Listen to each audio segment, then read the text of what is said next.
Okay, welcome. So what I want to do now is cover into part 4 of preparing for Precalculus, and this one we're going to talk about the rules or the properties that commonly come up in the Precalculus curriculum.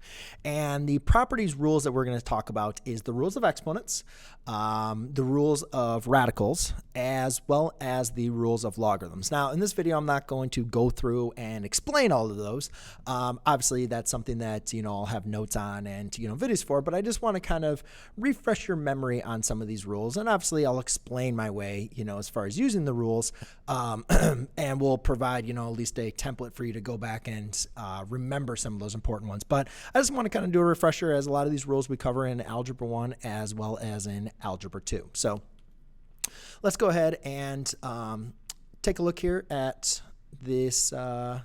The first one is the rules of exponents. So with the rules of exponents, we're going to be dealing with the product rule, the quotient rule, as well as the power rule, and then and we'll just kind of work through each one of these.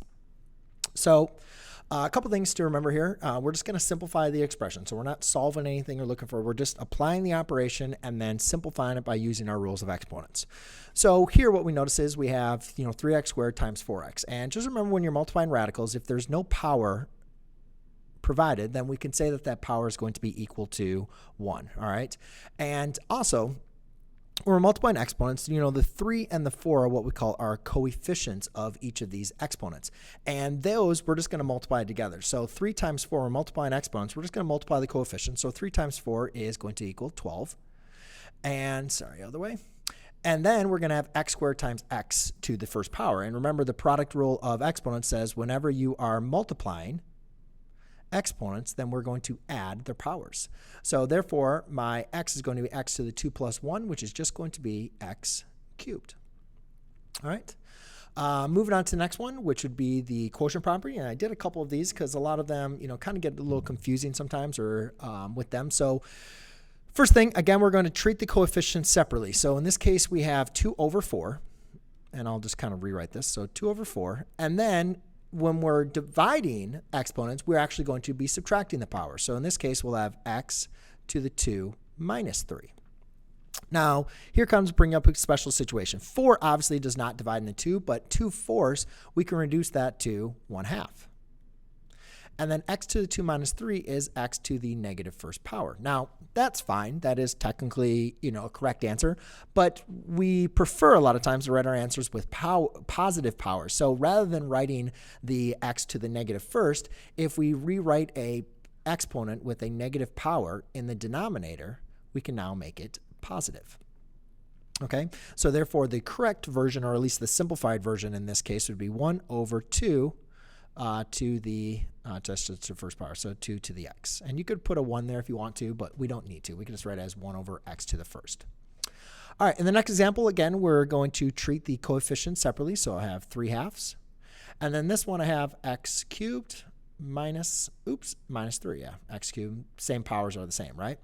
Well, in this case, we're going to get 3/2 does not simplify, nor does 2 divide into 3, so we'll just leave it as that. And then x to the 3 minus 3 is x to the 0.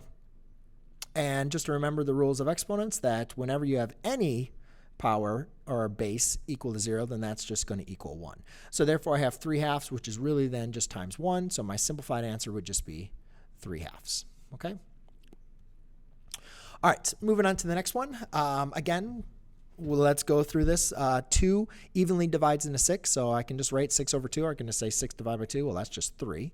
And we could say that x divides into x cubed, x squared times, but if that wasn't for you, let's put a 1 there, and then let's do actually the subtraction. So that'd be x to the 3 minus 1, which equals 2, x squared.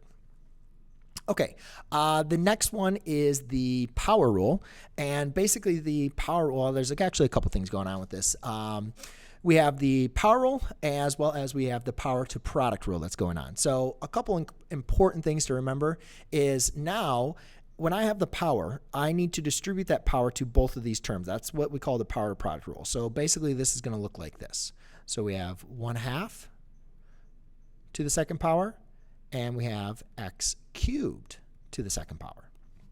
Okay, so in this case, we just have 1/2 to the 4th squared, so that's just going to be 1/4. And then the power rule of exponents says when you have a power raised to another power, instead of adding the powers, we're now going to multiply them. So this would be x cubed times 2, which is going to be x to the 6. Now, I decided not to do a problem for the product of quotient, but it'd be the exact same thing if I had this as, let's just kind of do like a little sidebar over here. If I would have done something like this, x cubed, like over 2 squared, just note that that's going to be x cubed squared over 2. So when you have a power separated by multiplication or division, in this case multiplication, in this case division, you distribute that power. That's the power to product rule, which we did here, as well as this is the power to quotient rule. So I didn't do an example here, I just wanted to explain that. And then just remember the power rule, when you have an exponent or exponent raised to a power, you now multiply the powers. Now, this really isn't a rules of exponent question, but I wanted to bring this up because students remember the power rule and they're like, oh, okay, power rule.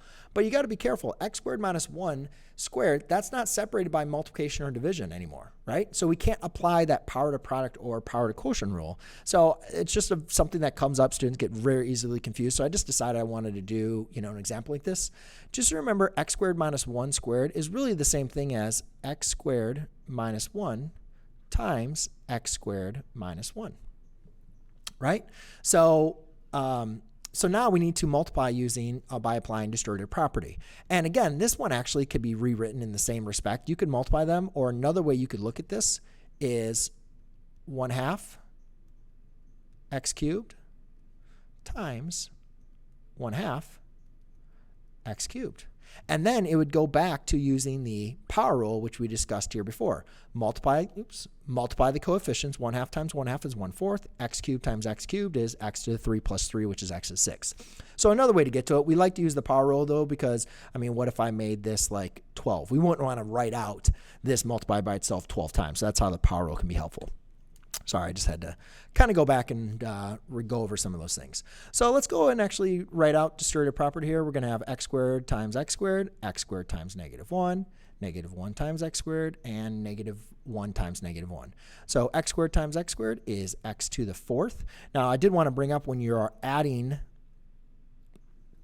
exponents, x squared plus x squared, or multiplying. So we're going to x squared times x squared is x to the 2 plus 2, which is x to the 4th.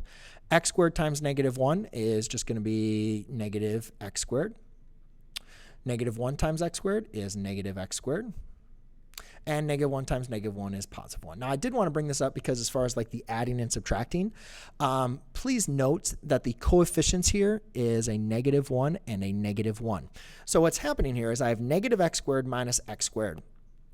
So here's what we kind of did when we were talking about, simplifying expressions. Remember, this is like you owe me $1 minus and you borrow another $1. So now you really owe me $2, right? And I'm just replacing dollars with x squareds. So you really owe 2x squared. So the final answer here, or the simplified answer, I should say, is going to be x 4th minus 2x squared plus 1. So add negative x squared minus, and again, you could like put it in numbers. Like if you owe me $3 and you borrow $3 more, you now owe me $6, right? So you're subtracting these. It doesnn't go to 0 or anything else that students sometimes get confused with.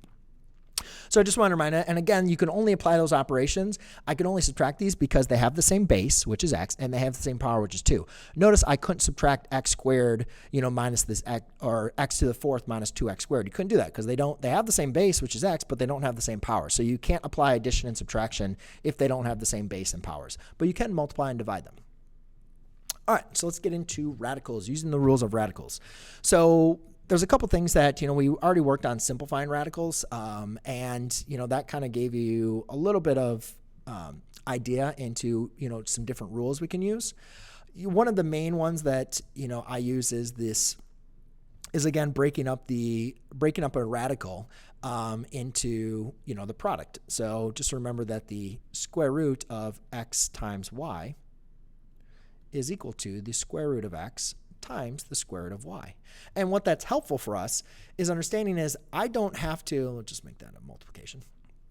What that means is I can focus on the square root of 4 and then focus on the square root of x squared. I don't have to treat them all together. So in reality, I could rewrite this as the square root of 4 times the square root of x squared. And again, when we're dealing with the square root, we're saying, what number multiplied by itself is going to give us our, radicand, which in this case is 4. So what number multiplied by itself gives us 4? Well, that's 2. What number, or now expression, multiplies by itself gives us x squared? Well, that is just x, because x times x is x squared. 2 times 2 is 4. And there you go. Now, in the next one, we're going to kind of break this up. Again, we can figure out that we can work with the square root of 12 separately. And then we can work with the square root of x to the 5th separately. Now, again, the main important thing here is we understood that the square root of anything squared is just going to equal x, right? So our idea here is we want to, whatever we want to do, we always want to write an expression raised to that second power. So a couple things, with the square root of 4 or square root of 12 is I know that 4 is a squared number that 4 is a square number that I could rewrite in there. So I could rewrite this like this. I could say 2 squared, because 2 squared is what? Equal to 4. And how many times is 4 going to 12? 3 times. Now again, remember, I could break this up one more time if I wanted to. I could break this up into square root of 2 squared times the square root of 3 if you wanted to, or we'll just simplify from there. And then here, I could break this up. Now, there is a couple different ways, and again, I don't want to get too old. This is designed for a review. And obviously, in Algebra 1 and Algebra 2, we go more in depth with like prime factorization and doing this. So if you need more help, I have more videos for that, but this is more of just kind of like a review. I'm not going to get very in depth of why all this, works. But in this case, I could rewrite this as x squared squared. So again, if we look at this, what is x squared squared? Well, again, using that product rule, that's going to be x to the 4th. Well, I need to get this to be x to the 5th, so I'm going to multiply it by x. Okay? And again, since I'm separated by these by multiplication, I can now take the square root of these all separately. So the square root of 2 squared is just going to be 2 times the square root of 3 times the square root of x squared squared is just going to be my x squared times the square root of x, which I can't simplify anymore. Now, in this case, when you're multiplying, as long as you have your radicands under the radical and they have the same index, in this case it'd be the square root, we can just multiply them together. Now, these numbers, the 2 and the x squared, are outside the radical, so we can just multiply them. 2 times x squared is just going to give us 2x squared. And square root of 3 times square root of x is going to be the square root of 3x. And that would be our simplified expression. All right, so now in this case, we're actually multiplying them. And so we, again, want to follow as long as they have the same index, square root here on both of these. So we can just multiply under the radicals, and then we can multiply the numbers on the outside. Now, before we do that, it is usually preferred to try to simplify them, because when you multiply them, then you're going to want to see if you can simplify your answer. So I noticed that the square root of x cubed, I can simplify this. So I'm going to rewrite this expression as 2 times the square root of 3. And then I'm going to write this as x squared times x. And again, the reason why I'm writing that out is because I can take the square root of x squared, right? The square root of x squared is x. I can't take the square root of 3, can't take the square root of x.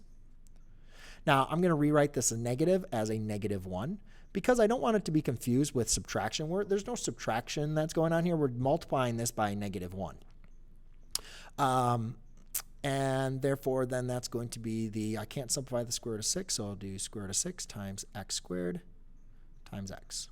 Okay, now, by simplifying everything here, I can take the square root of x squared, which is x, so therefore I'll have 2x times the square root of 3x times a negative 1 times, that's going to be times x, and then times the square root of 6x. Okay, so now I multiply our terms outside of the radicals. So 2x times negative x is going to be a negative 2x squared. Square root of 3x times square root of 6x, they have the same index, which is square root, so therefore that's going to be 18x squared. Okay, very good. Now again, we want to look, all right, can we further simplify this? And what we look at in this case is, yeah, there's a square number. I can rewrite this as a square number. So I could rewrite it as, a lot of times, let's just write it as 9 instead of the squared. So 2x squared times the square root of 9 times x squared. Now, I could rewrite 9 as 3 squared like I did over here for the 4. Or you could just say, well, I don't need to write 9 as 3 squared. I know that the square root of 9 is 3. And then the square root of x squared is just going to be x. So therefore, I have a negative 2x squared times 3 times x. And now I can simplify this one last time to give me a negative 6x cubed. And that is my simplified answer. Okay?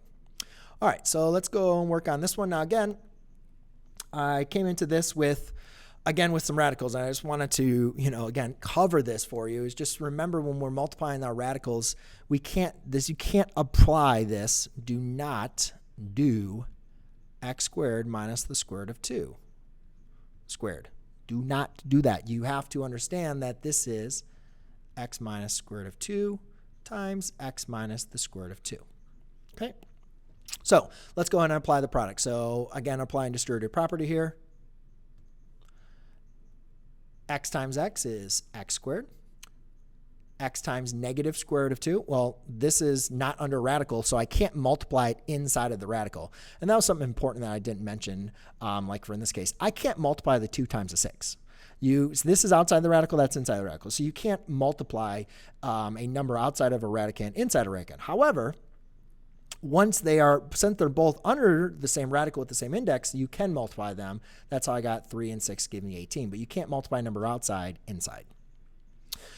So therefore, we have x squared. So therefore, this is just going to become x times square root of 2.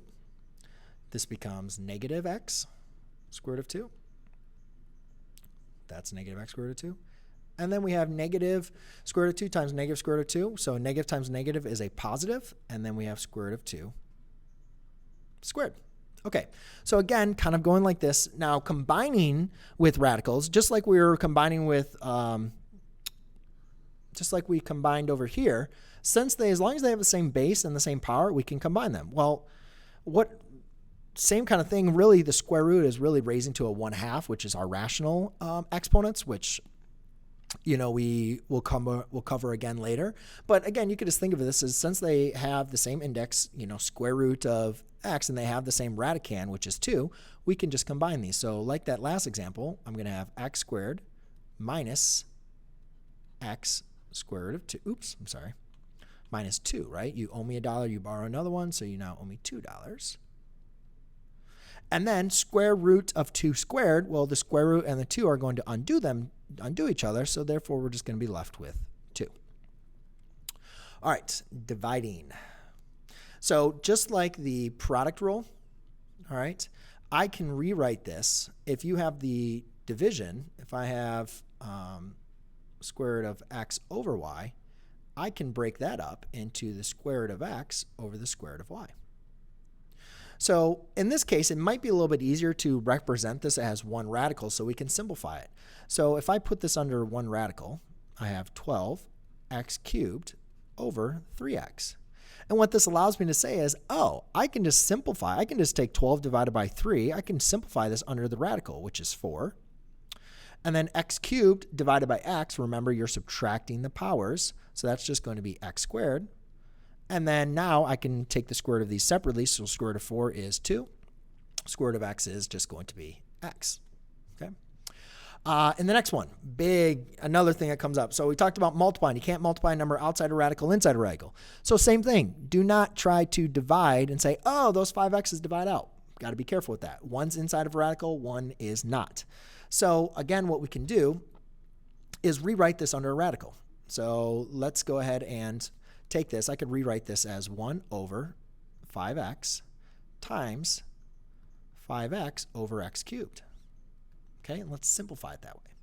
So I can't really do much with, 5x, but I can think that, if I divide these, that's going to be x1 minus 3. That's going to be x to the negative second, so therefore it's going to be in the denominator.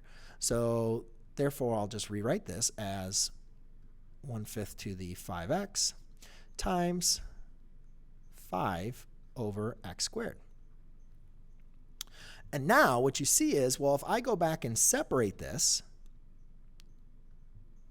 if I now go back and separate this into my radical on top and bottom, I would have square root of 5 all over 5x times the square root of x squared.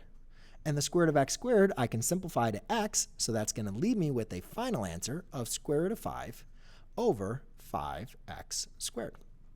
Okay? because square root of x squared is x. X times x is x squared. Boom. All right, so now let's go ahead and get on to the rules of logarithms. So now evaluating with the rules of logarithm, these are just kind of like basic properties really of logarithms, not really the rules. These are really kind of like the properties of logarithms. And the easiest way I like to, explain these is just understanding how the logarithm relates to an exponential equation. So just to kind of go through some basics, if I have 3 squared equals 9, I can rewrite this as a logarithm like this. Log base 3 of 9 is equal to 2. Okay, so a couple things to notice that I'm going to be doing these is the base is remaining the same. And again, the logarithm is basically asking 3 raised to what number gives us 9. And you could say that answer is 2, right? So it doesn't matter if you have something in logarithmic form or exponential form. It's really the same thing. It's just different formats. But a lot of students get very confused when we're talking about logarithms. So a lot of times I just like to think about them in exponential form. All right, so exactly, this is basically saying 10 raised to what number, 10 raised to what value is equal to 1. Now, there's no x here. We're trying to evaluate. We're trying to find the value. But to understand this, I'm going to set it equal to x, and because x is the value that we're trying to make this, equal to. So if I rewrite this, if I basically take the logarithm and rewrite it in exponential form, it's going to look like this. 10 raised to what number is going to equal 1? And the only number that we know that the only number that we could raise to a power or a base raised to a power that's going to equal 1 is 0. So the answer in this case, I don't know why I wrote in there. I should probably change that. But our answer in this case is going to be 0. Okay. In this case, let's kind of do the next thing. Now, in this case, we don't have a base, but we got to remember when we have ln, which is the natural logarithm, the base is e. So let's write it like this. E raised to what number equals x? Or e raised to what number, equals 1, not e raised to what number equals 1. And again, you could say, well, it doesn't matter if it's 10 raised to 0 or e raised to 0, that's going to equal 1. So the answer in this case is, again, 0. Now, in this example, we have a base 4, and it's up 4. So 4 raised to what number equals 4? Or you can think about it, let's just write it. Let's write again in exponential form. Log, oops, what am I doing? Yeah, I was going to set it equal to that. So I'd say log base 4 of 4 is equal to x. So 4 raised to what number is equal to 4? And what we could say here is, well, we could basically kind of write this. This is really 4 to the first power. And if we use what we talk about is the one-to-one property, 4 raised to the x is equal to 4 raised to the first. Then we could just think about that as x is equal to 1.